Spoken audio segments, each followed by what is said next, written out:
Welcome to the Slop Temple. We pray this video helps.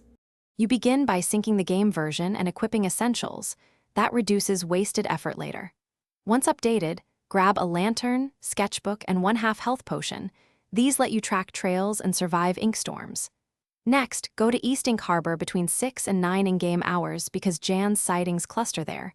Move immediately, not later. As you travel, mark landmark sketches in your book so you can read patterns. Make sure to use the lantern to reveal faint paths and hidden footprints. You now follow the landmark sequence Willow Bridge, then Spatter Falls, then Chalk Ridge because the world generates Jan's path in that order. As you go, use the sketchbook to copy glyph patterns. Once done, compare them to your map to decode which caves open.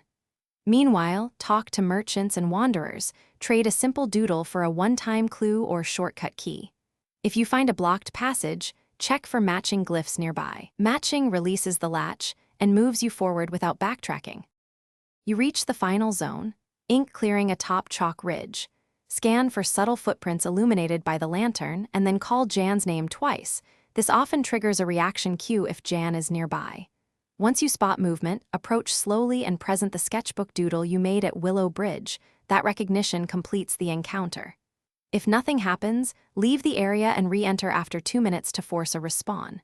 Troubleshooting tip: if the footprints vanish, check your version and inventory before retrying. Thanks for watching. Consider subscribing if we helped you.